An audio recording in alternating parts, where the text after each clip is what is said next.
네, 다음은 스님께 법을 청하는 청법가를 봉송하겠습니다. 모두 자리에서 일어나 주십시오.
역사 스님이신 현정 스님께 3배의 예를 올리도록 하겠습니다.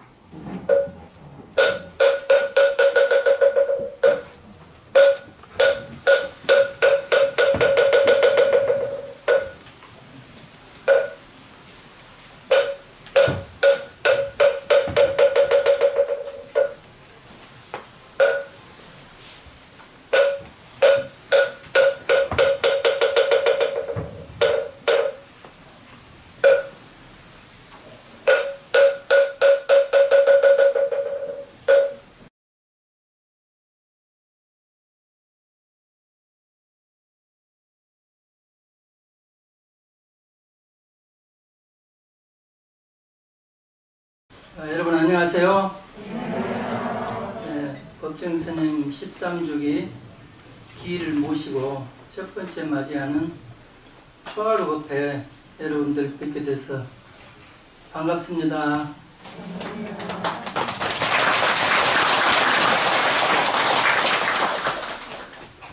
길상사에 와서 기도하고 연불하면은 좋은 일이 생길 것 같죠?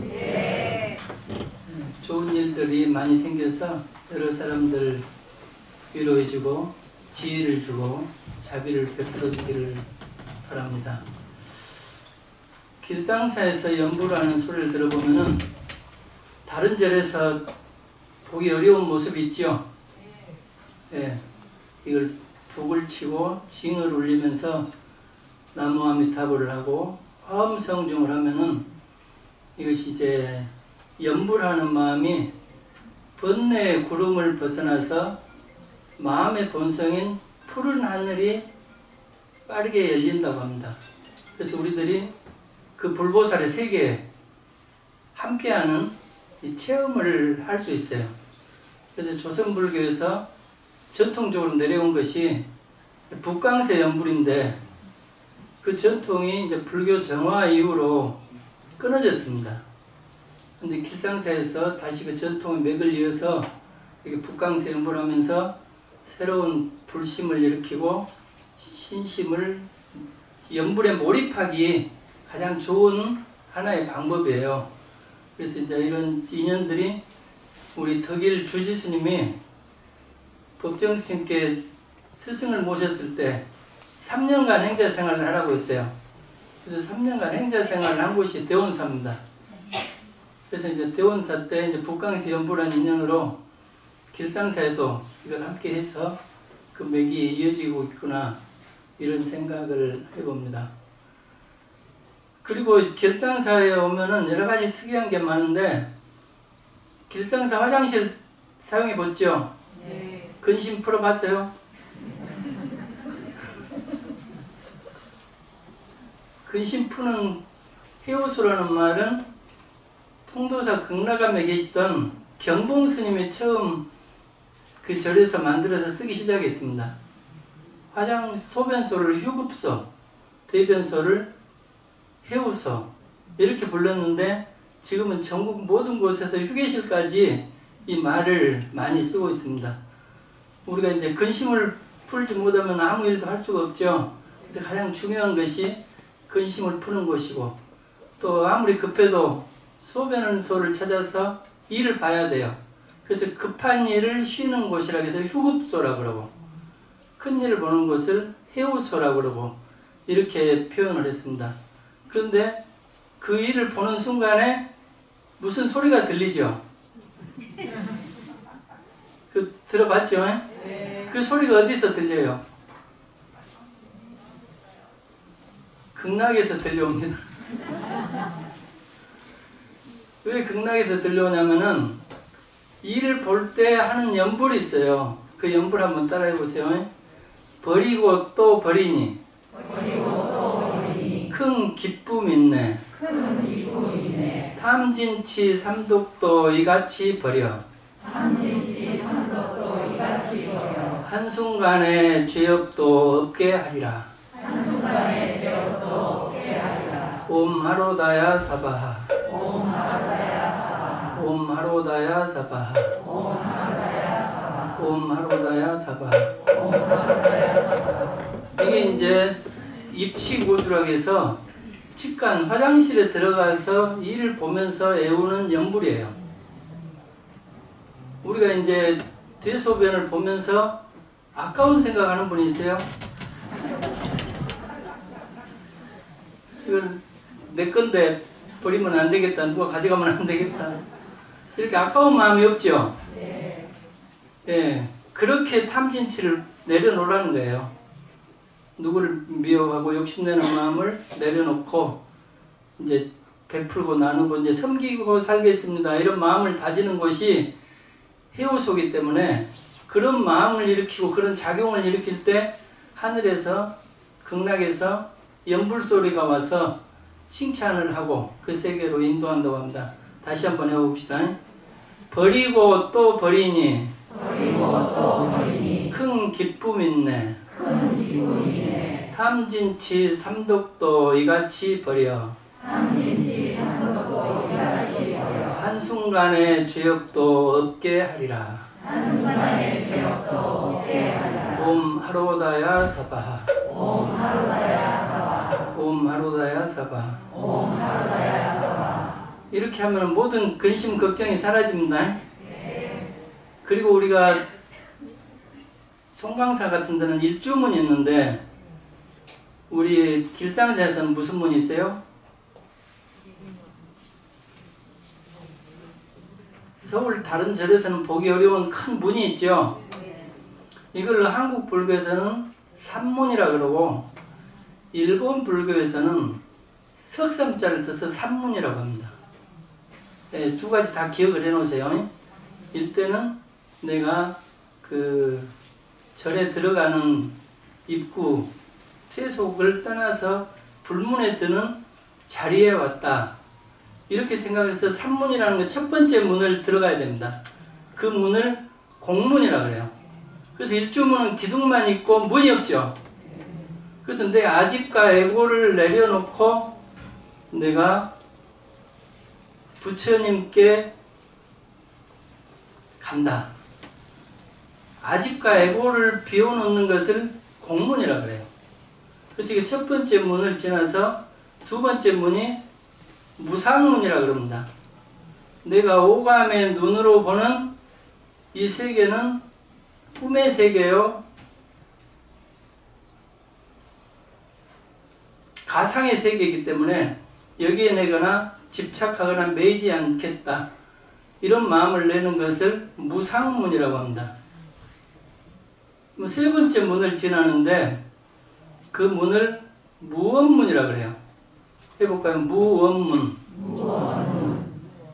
원하러 원자를 써가지고 이제는 내가 더 이상 원하는 게 없고 구하는 것이 없는 마음자리를 얻었습니다.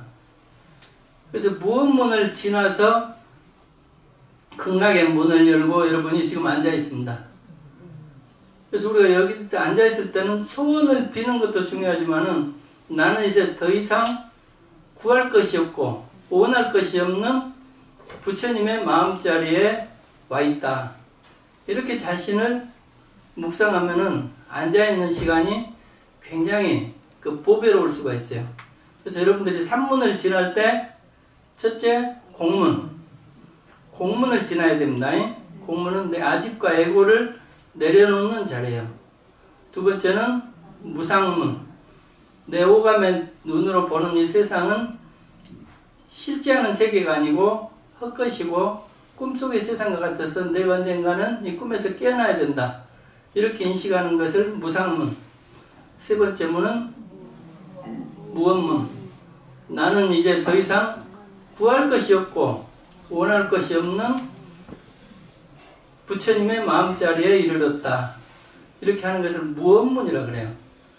그래서 여러분들이 원불교는 이론의 종교라고 하죠. 기독교는 구원의 종교라고 그래요. 두 개 합치면 10원이에요. 천주교는 천원의 종교. 그럼 불교는 얼마짜리일까요? 불교는 값을 매길 수 없는 그걸 무원이라고 그래요. 더 이상 구할 것이 없고 원할 것이 없는 마음을 깨달아가는 가르침을 불법의 지혜라고 합니다. 그래서 여러분들이 앉아있을 때는 더 이상 구할 것이 없고 원할 것이 없는 그 마음자리를 가지고 이렇게 앉아 계시면 앉아있는 시간이 귀중한 선의 세계로 들어가는 문이 된다고 합니다.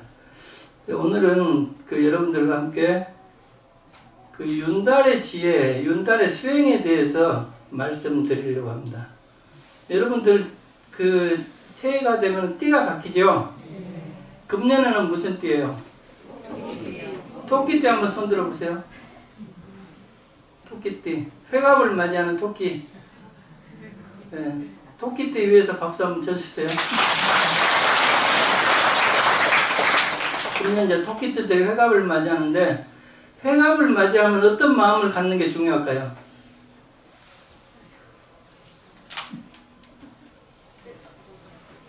네. 회갑을 맞이할 때는 내가 이제 출가자가 돼야 되겠다, 이런 마음을 갖습니다.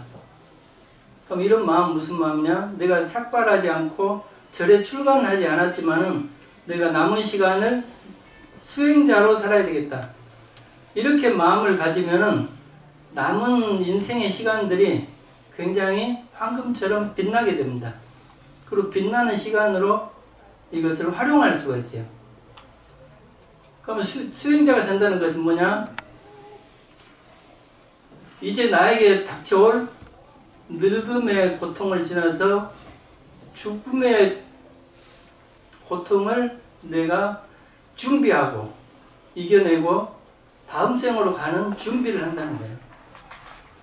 그래서 죽음을 준비하고 내세를 준비하는 시간을 회갑이 지나면 준비를 해야 됩니다. 그래서 내가 회갑을 맞이했을 때는 내가 이제 수행자로 살아야 되겠다, 이런 마음을 가지고 남은 시간은 좀 더 회항하는 마음으로 나 아닌 남을 위해서, 또 나에게 얼마 남지 않은 시간을 소중하게 쓰기 위해서 이렇게 하는 겁니다. 그래서 토끼는 부처님의 전생의 몸이에요. 토끼가 달 속에 가 있죠? 왜 달 속에 가 있을까요?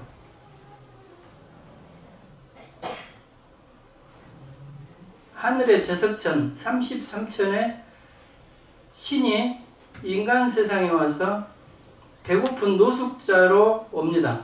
내가 배가 고픈데 나에게 먹을 것을 갖다 줄 사람이 있느냐? 이렇게 원숭이가 과일을 따오고 여우는 고기를 잡아옵니다. 그런데 토끼가 아무것도 가져오지 못했어요. 그래서 불을 지피고 모닥불을 피우더니 불 속으로 뛰어 들어갑니다. 제 몸이 있거든 드십시오. 그래서 이 토끼의 갸륵한 마음을 하늘의 신 제석천이 지켜보고 나서는 우리가 남을 위해서 보시를 하거나 봉사하는 것은 어려운 일이 아니다.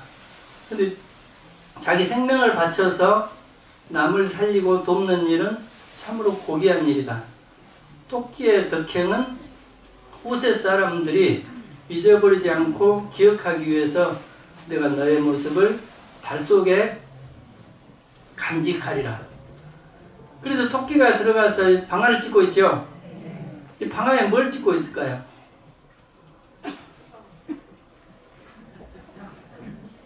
이 방아에 찧고 있는 것을 뭐라 하냐면 아미리타라 그래요. 해보세요. 아미리타. 이것은 영생불사. 불교말로 관세음보살 들국에는 감노를 얘기합니다. 인도말로 그걸 아미리타라 그래요. 그 약을 우리가 얻어먹을 수 있으면 죽지 않고 태어나지 않는 영원한 생명을 깨닫게 된대요. 그래서 그 불사의 약을 이렇게 찢고 있어요. 그래서 자기를 내려놓고 자기를 바쳐서 남을 도울 수 있는 그런 보리심을 일으킨 사람은 나고 죽는 생명을 버리고 영원한 생명의 세계로 간다.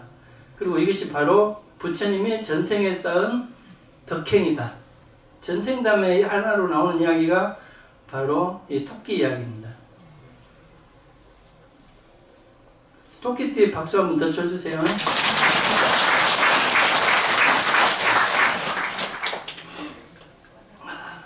말띠도 손 한번 들어보세요. 말띠에도 힘찬 박수 한번 쳐주세요. 말띠는 부처님하고 띠동갑이야.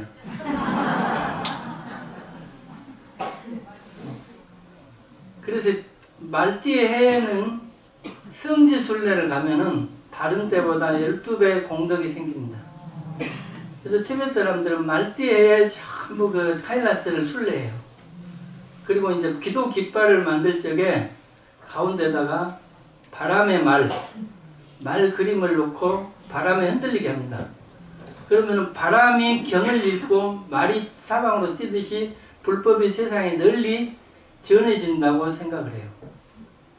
이 경전에 바람을 읽은 바람이 스쳐가면은 이 바람을 닿는 사람보다 어리석음과 고통에서 벗어나서 지혜와 공덕이 밝아진다고 이렇게 축원을 합니다.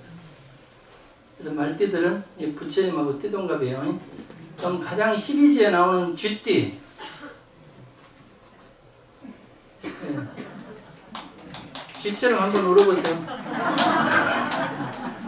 네, 쥐띠들은 손을 한번 펴보세요. 손가락 몇 개예요? 쥐가 손가락 몇 개일까요? 쥐는 손가락이 9개입니다. 왜냐면은 앞발이 5개, 뒷발이 4개. 그래서 이제 발가락 숫자 때문에 1번으로 온 거예요. 한 몸에 음과 양을 가지고 있고 양수 중에 가장 높은 구수를 가지고 있어요. 그리고 이제 쥐띠들은 중요한 게 감춰둔 보물이 많대. 근데 기억을 못해. 그래서 이제 그 기억을 찾으려면 명상을 하면은 감춰둔 보물을 찾을 수 있대요. 그걸 찾으면은 우리가 지족의 세계에 들어가요. 도솔천의 세계에 오릅니다. 그걸 찾지 못하니까 우리가 늘 만족을 못하고 갈망하는 이런 집착의 세계에 살게 된다고 합니다. 그래서 쥐띠들은 감춰둔 보물을 찾으세요. 네, 그 다음에 소띠. 네, 소띠, 쥐띠 전부 박수 한번 쳐주세요.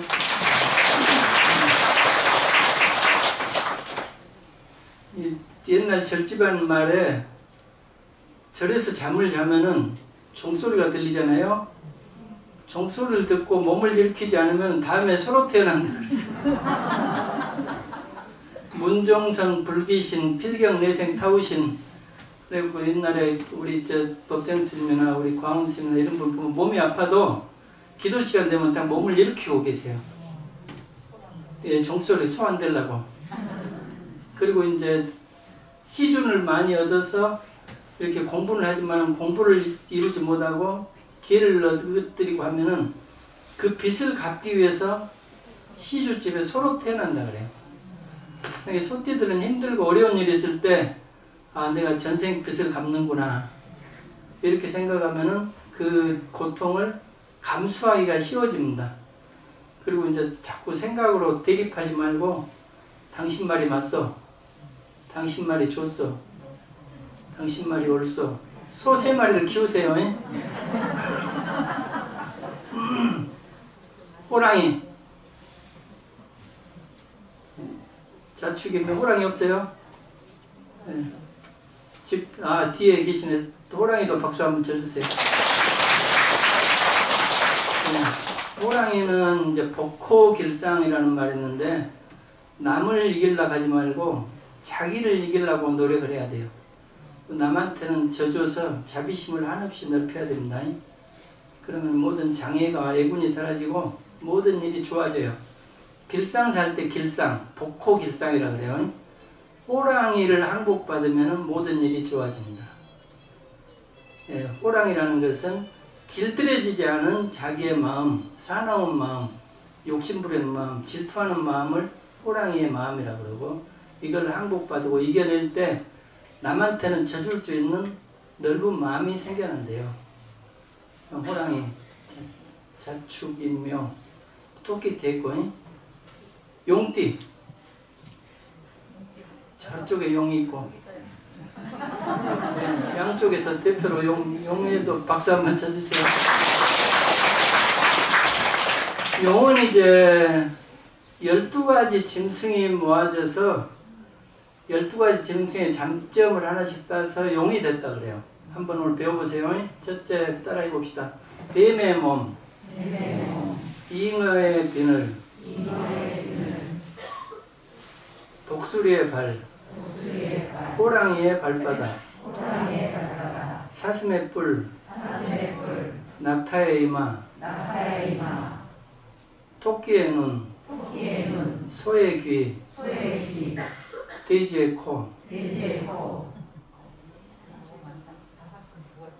공룡의 턱, 악어의 이빨, 메기의 수염. 12가지 짐승 나왔죠? 다 기억하겠어요? 네이버에도 안 나와. 용띠들은 기억하세요? 용은 실체가 없어요. 남의 것을 하나씩 빌려와서 용을 이루고 있습니다. 하나씩 제자리로 돌려주면 용이라는 게 없어요. 자기 생각, 자기 고집 내세우지 말고 남의 뜻을 존중하고, 누가 뭐라고 하면 네 형님 잘 알겠습니다 이렇게 하고, 자기를 고집 말고 남이 가진 새로운 장점을, 12사람의 장점을 내 것으로 하면은 이제 살아있는 용이 된다고 합니다. 자, 용, 뱀띠. 또 뱀띠 있어요? 저 뱀띠, 집에 있는 뱀띠들 위해서 박수 한번 쳐주세요. 이 뱀은 서양에서는 이게 악마와 사탄의 상징인데, 동양에서는 잠들어 있는 에너지의 상징입니다. 그래서 뱀이 또아리를 들고 잠들어 있대요. 우리가 기도를 하고 절을 하고 대예배를 하고 명상을 하면은 잠든 용이 눈을 떠요. 잠든 뱀이. 그래서 우리 척추를 타고 올라오면은 그 내 몸에 연꽃이 피어난다고 하고, 요가에서는 차크라가 열린다고 이렇게 이야기를 합니다. 그래서 내 안에 잠든 에너지가 뱀의 형태로 이렇게 잠들어 있어요. 그래서 우리들이 기도하고 큰 절을 많이 하시면은 우리 몸에 그 잠든 뱀이 눈을 뜨고 이 척추를 타고 올라와서 이렇게 미간에 도착하면은 이렇게 예지력이 생기고 신통력이 생기고, 그 다음에 백회를 타고 올라오면은 우리가 이제 합일, 천인 합일, 하늘과 하나가 되고 부처님과 하나가 된다, 이렇게 표현을 합니다. 그래서 인도에서는 코프라 붓다가 있어요. 부처님 몸으로 이렇게 코프라가 올라와 가지고 머리가 7개야. 그래서 부처님을 그 감실처럼 보호하고 감싸고 있습니다. 이런 2가지 전설이 있는데, 소나기가 내리니까 밀림에서 코프라가 나타나서 부처님 우산이 되어줬다는 얘기가 있어요. 그리고 2번째는 이게 상징적인 의미로 7개 차크라가 열려서 우주와 합일이 돼서 1000개의 연꽃이 피어난 것을 그 코프라 붓다로 이렇게 표현을 합니다. 그 다음에 양띠. 양띠도 없네. 어린 양이 많이 커버렸네. 양띠들은 이 죽음을 두려워하지 않습니다. 죽음이 다가오면은 막 깔깔거리고 웃어요. 힌두 신화에 보면은 양을 잡는 백정이 칼을 들고 목을 치려 가니까 양이 갑자기 깔깔거리고 웃어요. 그러더니 눈물을 뚝뚝 흘립니다. 여기 칼을 든 백정이 이상하잖아요. 야, 너를 지금 죽이려 가는데 왜 깔깔거리고 또 눈물을 흘리냐. 이렇게 양이 하는 말이, 나도 전생에 너처럼 양을 잡는 백정이었다. 그런데 그 살생의 여포로 내가 양의 몸으로 태어나기를 500번을 반복했다. 이제 한 번만 더 죽으면은 나도 사람으로 태어난다. 빨리 내 목을 잘라. 목을 지가 잘라줘야지 나도 이제 다시 사람으로 태어난다 이거예요. 그래서 이제 웃었대요. 기뻐서. 그럼 어떻게 눈물을 흘렸냐. 당신을 보니까 너무 슬프다. 당신 앞으로 또 500번 양의 몸으로 태어나야 되는데 너무 슬퍼서 내가 울었다. 그리고 이제 몽골에를 가보니까 게일 호텔에서 묵는 사람들이 위해서 양을 저녁에 잡아서 바베큐를 합니다. 근데 다른 짐승들은 목을 치고 칼을 대면은 고함을 지르고 달아납니다. 근데 양들은 한 마리도 달아나거나 고함 지르지 않고 묵묵히 묶어놓지도 않은데 기다리고 있어요. 그래서 이 칼을 기꺼이 받고 동맥이 끊어지면서 피를 쏟으면서 한 마리씩 쓰러져 가는데 그걸 저항하는 양들이 없어요. 양떼들은 누가 죽인다고 하면 죽여라. 꿈에서 죽어봤자 죽는 게 아니니까 그런 용기를 한번 가져보세요. 그리고 이성계가 꿈을 꾸니까 양이 이렇게 들판을 가고 있어요. 잡으려고 뿔을 잡으니까 뿔이 빠지고 꼬리를 잡으니까 꼬리가 떨어집니다.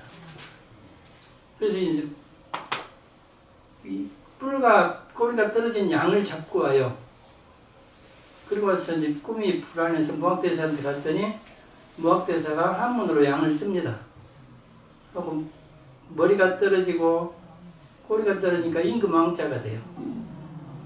그래서 양떼들은 누구를 받아보고 싶은 뿔이 있고 또 감추고 싶은 비밀이 있는데 이것을 받아보고 싶은 마음을 떨어내고 하면은 이제 진리의 법왕이 된다고 이야기를 합니다. 양띠 다음에 뭐죠? 잔나비? 잔나비띠. 예, 잔나비 저 뒤에 계시네. 잔나비는 이제 법정 스님하고 띠동갑이에요. 예. 잔나비는 이제 자기 마음을 잘 다스려야 돼요.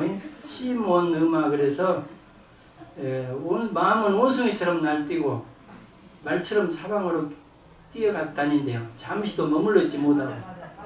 그래서 원숭이를 바나나를 가지고 길들이듯이 자기 마음을 길들여야 돼요. 그리고 이제 원숭이는 힌두교에서는 원숭이 신이 하누만이에요. 하누만은 라마를 도와서 악마를 물리치는 역할을 하고 인간이 신을 어떻게 받들여야 되는가를 잘 일러주는 모델입니다. 이 모델이 중국에 와서 손오공으로 변해요. 손오공은 스승을 어떻게 잘 받들어서 인도까지 불경을 구해와서 이 동아시아를 빛나게 하는 보물을 가져와요. 그때 이제 손오공이 큰 역할을 하죠. 손오공은 신통과 지혜를 나타내고 스승을 어떻게 받들어야 되고 나에게 닥치는 고난과 요괴들을 어떻게 물리치는가를 보여줍니다. 손오공 앞에 나타나는 요괴가 몇 명이 들어가세요? 현장 법사를 모시고 오는 길에 81번의 요괴가 나타납니다. 그리고 마지막 요괴를 물리쳤을 때 인생의 승리자가 되고 고향에 돌아와서 많은 사람들의 열렬한 환영을 받게 돼요. 이것은 무슨 의미냐면은 9981 우리가 차를 만들 때도 9중구포를 하고 주경을 만들 때도 9중구포를 하죠. 이것은 뭐냐면은 모든 사람, 모든 물질에는 약성과 독성이 동시에 있습니다. 그런데 81번의 단련을 통해서 독성이 약성으로 변화가 돼요. 그래서 우리들도 크고 작은 고난을 81번 겪고 지혜로서 이겨내는 사람만이 인생의 승리자로 정상에 올라간다고 합니다.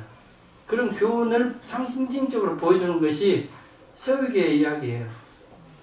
81번의 요괴를 물리치고 살다 보면 힘들고 고통스럽게 하는 사람들 있죠. 이 실순에 따라서 나타났다고 생각을 하시고 네가 몇 번째 요괴구나 이렇게 잘 받아들이세요. 전부 이제 내가 지은 업이 과거에 지은 업이 이런 요괴의 모습으로 나를 힘들게 하는 모습으로 나타나서 내가 81번을 겪고 이겨내야지 인생의 승리자가 된다고 이렇게 이야기를 합니다. 신유, 닭띠. 닭띠도 있네. 닭띠에 박수 한번 쳐주세요. 닭은 이제 5가지 장점이 있어요. 이마에 벼슬이 있으니까 시를 잘하고 학문에 뛰어난 재주가 있어요. 2발로 싸움을 잘하니까 무예가 높아요. 그 다음에 먹을 게 있으면 혼자 먹지 않고 자식들 불러서 먼저 먹이니까 인자함이 있고 무서운 적이 나타나도 달아나지 않고 죽기 살기로 싸우니까 용기가 있고, 아무리 힘들고 피곤해도 새벽에 일어나서 울어. 신의가 있어요. 한번 울어보세요, 닭처럼. 한번 크게 울어보세요, 전국적으로. 꽃기호를 한문으로 써봅시다. 뭐라고 쓸 수 있을까요? 꽃기호를 옛날 사람들은 높을 고자, 귀할 귀자, 자리 귀자, 고기위 이렇게 읽었어요. 그래서 이제 높은 데 올라가서 자고 벼슬이 있고 꽃기호하고 보니까 높고 귀한 자리에 오르소서 이런 뜻이에요. 그래서 이제 그 옛날에 진급을 원하고 승진을 원하는 사람에게 닭 그림을 그려서 선물하면은 높고 귀한 자리에 오르기를 바랍니다. 이런 축원의 마음이 전해지는 게 닭 그림이에요. 네. 그런데 그것을 누구나 원하는 마음속의 욕망이잖아요. 근데 자기의 그 간절한 소망하고 반대로 자기보다 부족한 사람을 우리가 함부로 하는 나쁜 습관이 있어요. 세상에서는 그걸 갑질이라 그러고 불교에서는 그걸 닭질이라 그래요. 그 닭의 번뇌를 우리가 알아차리고 이겨내서 존중하는 태도로 바꾸는 것을 불자들의 수행이라고 합니다. 닭띠 다음에 개띠. 개띠 저쪽이 많네. 개띠들 또 박수 한번 쳐주세요. 제가 달라이라마를 뵀을 적에 처음 들은 법문이 개 이야기를 하시더라고. 개들은 오늘 죽으라고 싸우다가도 하룻밤 지나면 다 잊어본대요. 내일은 서로 아무런 일도 없었듯이 사이좋게 지내. 그거 보셨죠? 그러니까 개띠들은 누구 미워하는 사람 오래 간직하면 안 돼요. 하루 지나면 다 잊어버리고 더 잘해줘 버려. 그리고 이제 그게 안 되면 나는 개다. 그리고 개처럼 행동을 하세요. 이렇게 이제 마음속에 짐을 내려놓고 다 잊어버려야 돼. 그걸 오래 기억하고 있으면은 자기를 병들게 하고 우울증에 빠지고 불면증에 빠지고 괴로움에 빠지게 합니다. 그래서 여러분들이 우리를 가장 괴롭히는 것이 뭐냐면은 나쁜 기억이에요. 나쁜 기억이라는 것을 우리가 벗어나지 못하잖아요. 그래서 정신과 치료에서 4M으로 치료를 하는 첫 번째가 메모리. 이 사람이 갖고 있는 기억의 창고를 상담을 통해서 정리를 해주는 것이 이 사람이 고통에서 벗어나게 하는 첫 번째 길입니다. 그래서 그 메모리, 우리 안에 기억의 나쁜 기억을 벗어나게 해줄 수 있는 그런 지혜로운 방편을 가지고 있어야 돼요. 이 불자들은요. 그다음 두 번째는 메타. 내 마음의 그릇을 키우는 거예요. 메타는 자비심을 얘기합니다. 자비심으로써 내 마음의 그릇을 키우면은 용납하지 못할 게 없고 내가 수용하지 못할 게 없다는 거예요. 이해하지 못할 게 없고. 그러면은 내 마음이 커집니다. 그러면은 사람들이 다 이해가 되고 용서가 되고 그것을 내 마음의 연금술이라 그래요. 그래서 공작을 통해서 공작은 독사를 먹고 살거든요. 근데 독을 소화시켜서 아름다운 노래를 불러요. 근데 우리도 어떤 독을 소화시키는 능력이 부족하기 때문에 고통을 받습니다. 그래서 이제 가장 그 중요한 의학의 지혜는 뭐냐면은 소화 능력을 향상시키는 거래요. 소화 능력은 뭐냐면은 사람과 사람 사이 인간관계에서 생기는 갈등이 스트레스로 되는데 이걸 소화시키지 못하니까 고통이 되는 거예요. 이걸 내가 잘 소화시킬 수 있는 능력을 키우는 것이 바로 이제 명상과 수행이 됩니다. 닭띠, 개띠, 술해 이제 돼지띠만 남았네. 돼지띠. 자, 돼지띠 박수 한번 쳐주세요. 돼지띠는 지금 달라이라마하고 띠동갑이에요.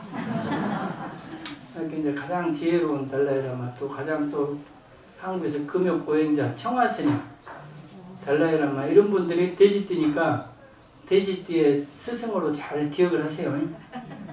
돼지는 하늘 본 적 있어요? 돼지에게는 하늘이 없습니다. 왜냐하면 배고프면 먹고 자고 일어나면 또 먹을 것만 찾으니까 땅만 뒤지고 살고 하늘이 있는 줄 모른대요. 근데 마지막 순간에 하늘을 보는데 목에 칼이 들어올 때 그때 처음이자 마지막으로 하늘을 보고 죽는데요. 그래서 오늘 왜 여러분들에게 누구나 갖고 있는 12가지 띠에 대해서 짧게 이야기를 해드렸는데, 이 띠가 이제 불경에서는 독특하게 해석을 합니다. 이것을 이제 일러주는 경전이 불설수생경이에요. 이번에 지금 돼지로, 토끼로 이런 띠를 가지고 태어났죠. 근데 여러분들이 그 짐승으로 태어났다고 생각해 보세요. 내가 개로 태어났다, 뱀으로 태어났다, 돼지로 태어났다, 호랑이로 태어났다. 상상이 안 되죠. 그 짐승으로 태어나서 내가 겪어야 될 고통과 수모는 상상할 수 없습니다. 그래서 여러분들이 그 짐승으로 태어나지 않기 위해서 이 세상에 태어나기 전에 저승에서 돈을 빌렸어요. 로비를 해가지고 성공해서 지금 그 돼지띠로 지금 태어난 거라. 그거 알겠어요?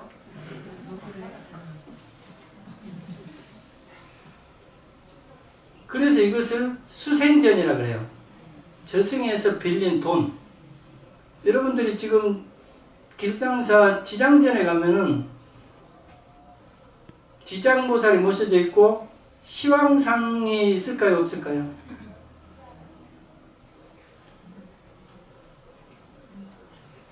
자세히 안 봤죠? 지장보살 탱화에 시황이 모셔져 있습니다. 그러면은 이 시황이 어떤 역할을 하냐면은 저승에서 돈을 빌려주는 사람들이에요. 여러분들이 명부전에 가면은 그 시황상 앞에 무슨 생 써진 거 보셨나요? 보셨죠? 그게 바로 그 대왕한테 돈을 빌린 겁니다. 제가 오늘 그 내용을 좀 설명을 해드리고 그것을 빚을 갚는 법을 이제 내놓은 것이 4년에 한 번씩 돌아오는 윤달에 예수제를 지내잖아요.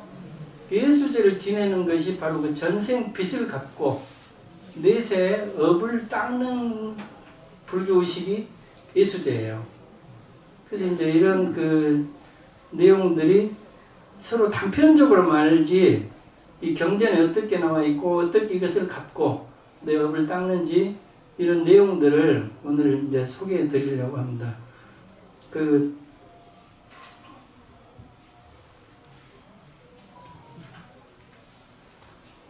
10대 대왕에서 이름을 한번 따라 해보세요. 제1대왕의 진광대왕. 네, 저승에 가본 첫 번째 만나게 되는 대왕이 진광대왕인데, 죽은 자의 첫 이렛날에 죄가를 심판하여 사람들이 악을 끊고 선을 닦도록 이끄는 역할을 한다. 진광대왕이 모시는 부처님은 정광불이며 관할하는 지옥은 도산지옥이다.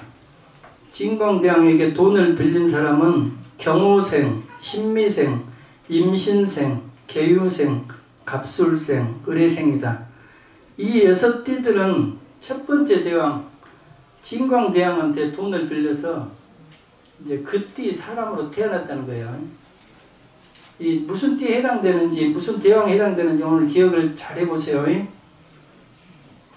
제2번은 초강대왕. 27일째에 망자들이 삼도천을 건너오는 초강가에 관청을 세우고 죄인들을 심판한다. 옴불은 약사불이며 관할지옥은 화탕지옥이다. 초강대왕에 소속된 간지는 무자생, 을축생, 경인생, 신묘생, 임진생, 계사생. 이 6생들은 초강대왕한테 돈을 빌린 거예요. 그래서 이제 그 명부전에 가보면은 송가사나 대원사나 가면 다 있거든요. 그 명부 시황 앞에 무슨 생이라고 써져 있어요. 그 자기 생을 찾아가지고 그 대왕 앞에다가 자기 위패를 바치고 저승 돈을 사가지고 바칩니다. 그리고 이제 내가 전생 빚 갚고 갑니다 하고 이렇게 3번 외쳐야 돼요.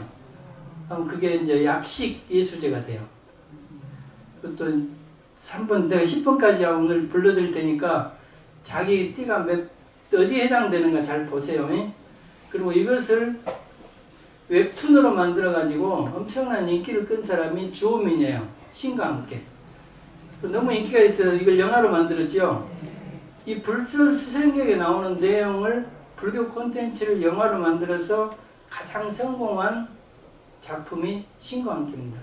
근데 그 큰 주제가 불설수생경에서 힌트를 얻어가지고 우리는 미신시하고 스님들도 잘 모르는데 만화 작가가 이것을 아주 재밌게 해설을 해가지고 산업적으로 큰 성공을 거둔 대표적인 케이스입니다. 여러분들도 이제 지혜가 있으면은 절에서 이루어지는 기도나 행사, 이 전통 의식들을 새로운 그 문화 콘텐츠로 잘 살렸으면은 지금 국제적 문화시대에 커다란 역할을 할 수 있을 거예요. 제3번은 송제대왕.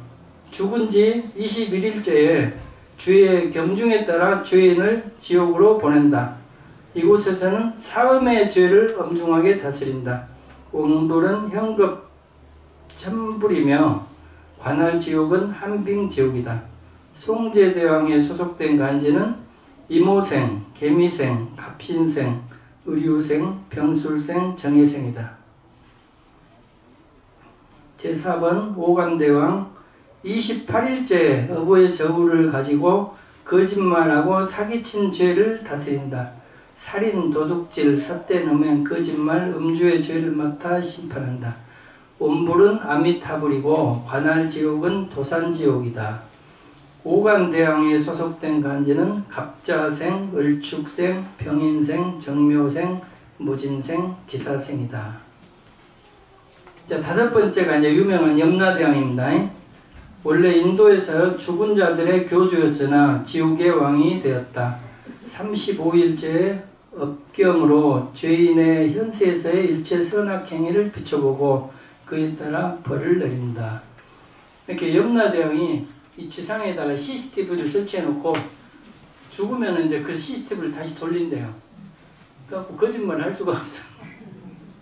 그래서 이제 염라대왕에 소속된 간지는 경자생, 신축생, 이민생, 계묘생, 갑진생, 을사생입니다.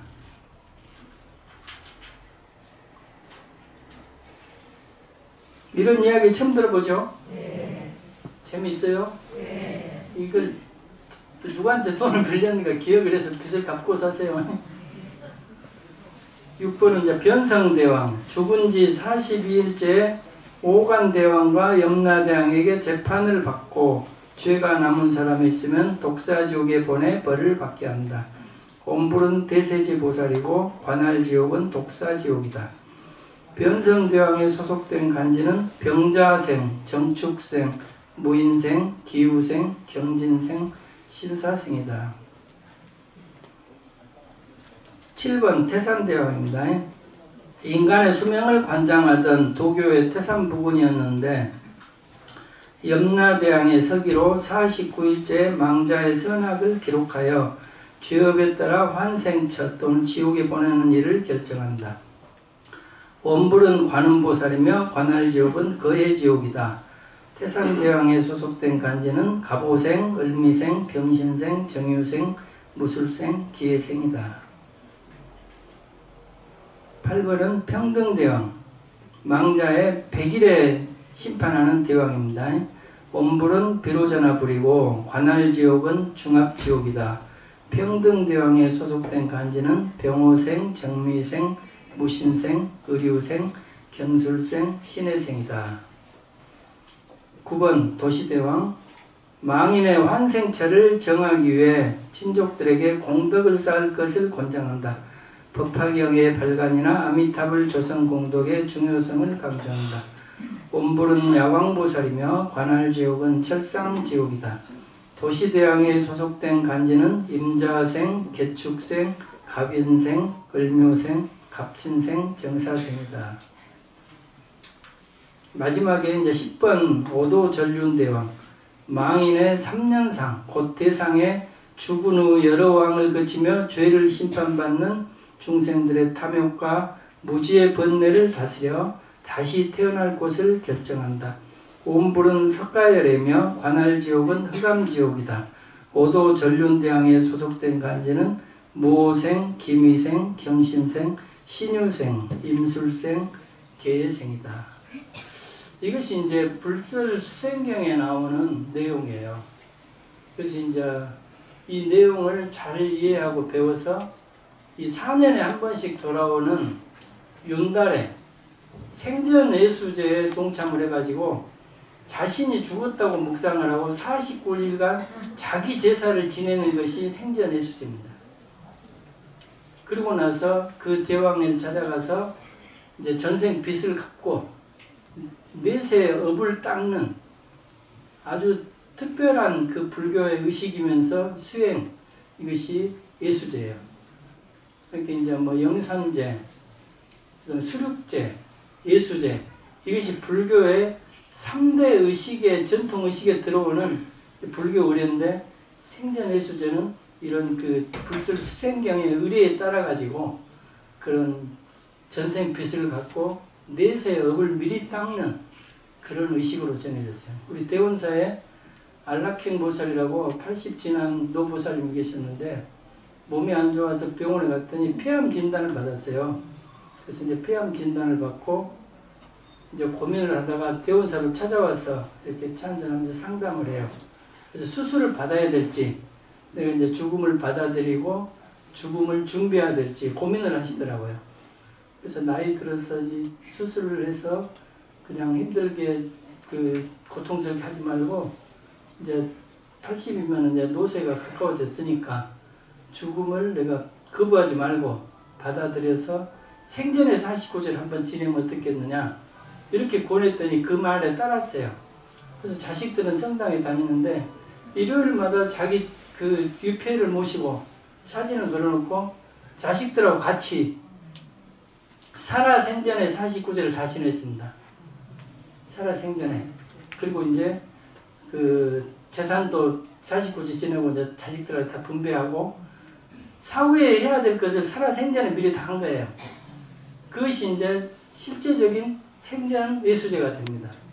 근데 이렇게 이제 윤달에도 그 생전 예수제를 했는데 이것을 여러분들이 진지하게 받아들이고 생전 예수제를 지내면 우리가 완전히 이 생의 업을 닦고 새로운 환생을 준비하는 중요한 시간이 될 거예요. 그냥 이렇게 위패만 올리고 기도만 내고 동참하는 게 아니라 자신의 그 죽음을 49제를 내가 지낸다. 이렇게 묵상을 하면 아주 중요한 그 시간이 윤달에 수행이 됩니다. 그리고 나서 삼사순례를 하잖아요. 삼사순례 할 때 첫 번째 절에 가서 뱀방생을 해요. 뱀방생 안 해봤죠? 뱀방생은 내 안에서 독한 마음이 일어나는 것, 질투의 마음이 일어나는 것, 용서하지 못하는 감정을 갖는 것을 뱀의 마음이라고 해요. 이런 뱀의 마음을 내가 참배하고 절을 하면서 내려놓고 이 사람을 이제는 용서하고 내려놓겠습니다. 이렇게 하는 것을 뱀방생이라고 합니다. 그래서 첫 번째 절에 가면은 뱀방생을 해야 되고 두 번째 절에 가면은 닭방생을 해요. 닭방생은 뭐냐면은 닭질하지 말기, 또 사람들을 함부로 무시하지 않기, 깔보지 않기, 이런 마음이 일어날 때 닭방생 하갖고 이렇게 합장하고 나마스테에서 사람을 존중하는 이런 마음으로 바꿔나가야 됩니다. 세 번째 절에 가면은 돼지방생, 내가 이 생의 욕망만을 가지고 전생도 못하고 내세를 준비하지도 못하고 호련히 죽음에 이르러서 오용락에 취해서 꿈처럼 세상을 떠나가지 말고 취생몽사의 삶을 벗어나서 지혜롭고 내세의 재산을 쌓아야 되겠다. 이렇게 생각을 한 것을 돼지방생이라고 합니다. 그래서 단테의 신곡에 보면은 단테가 35살 때 이 숲에서 길을 잃어요. 오른쪽을 보니까 굶주린 늑대가 자기를 노려보고 있습니다. 왼쪽을 보니까 또 무서운 표범이 자기를 공격하려고 그래요. 언덕 위를 보니까 무서운 사자가 자기를 노리고 있어요. 이때 이제 세 마리 짐승이 뭐냐면은 굶주린 늑대는 애욕의 마음이에요. 항상 애욕의 마음에 시달리고 거기에 빠지는 자기를 본 겁니다. 그 다음에 표범은 돈과 물질에 대한 집착을 이야기해요. 그 다음에 저 무서운 사자는 권세, 권력을 추구하는 욕망을 상징적인 세 가지 동물로 표현을 해요. 불교에서는 탐진치 세 가지 번뇌의 작용을 세 마리 동물로 표현합니다. 화내고 질투하고 용서하지 못하는 마음을 뱀, 그 다음에 자기 자랑하고 남을 욕하고 또 그 사람들을 무시하고 깔보는 마음을 닭의 마음에, 그 다음에 우리가 이 생에 인간적인 육체적인 욕락에만 사로잡혀가지고 어떤 진실을 알지 못하고 스승을 가르침을 알지 못하고 지혜를 닦지 못하는 것을 돼지의 마음에 비유를 해서 이 세 마리 짐승에 끌려다니는 노예 생활을 하는 것을 중생의 삶이라 그러고, 세 마리 짐승을 길들여서 노예처럼 부리는 사람을 수행자의 삶이라고 이렇게 이야기를 합니다. 그렇게 해서 이제 노예 생활에서 벗어나서 내가 노예를 다스리는 주인으로서 삶을 살기 위해서 우리가 지금 법당에 모이고 그런 길상한 소식을 바꿔서 많이 베풀고 전해줘야 되겠죠? 네. 이렇게 한번 합장 한번 하십시오. 강물이 흘러서 바다에 이르듯 기운 달이 차서 둥근 달이 되듯 이와 같은 수행의 공덕으로 나의 가족과 나의 도반들이 슬픔과 고통, 불안에서 벗어나 기쁨과 행복을 누리기를 기원합니다. 강물이 흘러서 바다에 이르듯 기운 달이 차서 둥근 달이 되듯 이와 같은 수행의 공덕으로 저 허공계 모든 영가들이 원한과 고통, 집착에서 벗어나 해탈과 열반을 이루기를 기원합니다. 불자들은 이 세상을 살면서 두 가지를 구분할 줄 알아야 된대요. 첫째는 내가 죽을 적에 가지고 갈 수 있는 것, 내가 죽을 적에 가지고 갈 수 없는 것, 이 두 가지를 구분해야 된대요. 그래서 이 세상에 살면서 가지고 갈 수 있는 것은 중요한 일이고 가지고 갈 수 없는 것은 덜 중요한 일이라고 판단을 해요. 그래서 우리가 초하루 날 이렇게 절에 와서 기도에 동참하고 법회에 참여하는 것은 이것이 중요한 일이라고 생각하기 때문이에요. 그렇죠? 네. 그리고 이것을 티베트 사람들은 뭐라 그러냐면은 재테크라 그래요. 설법을 듣고 성질을 순례하고 큰 스님을 애경하는 것을 내세로 가져가는 지혜의 재산을 쌓는다 그래요.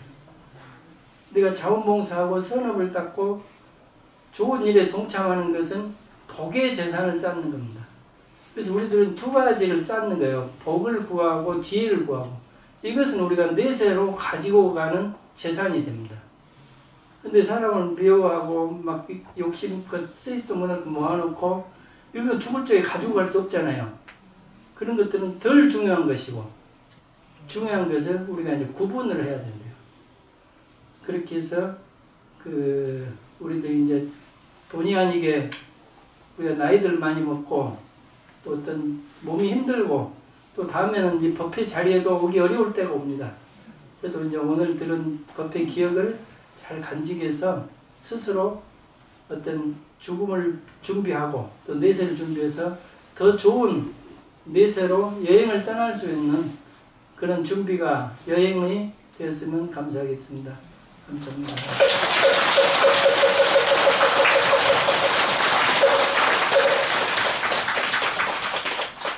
귀한 말씀을 해주신 현장 스님께 감사의 큰 박수 다시 부탁드립니다.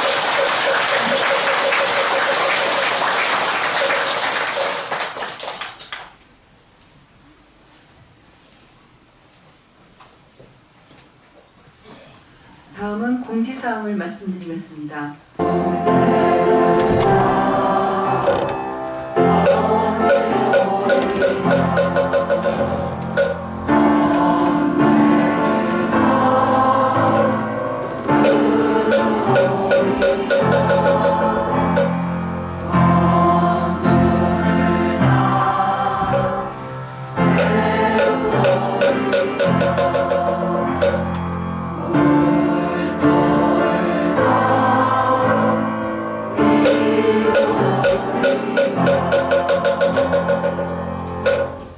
산해가를 끝으로 맑고 향기롭게 군분도량 객산사 음력 2월 초하루 법회를 모두 마치겠습니다.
공부하십시오.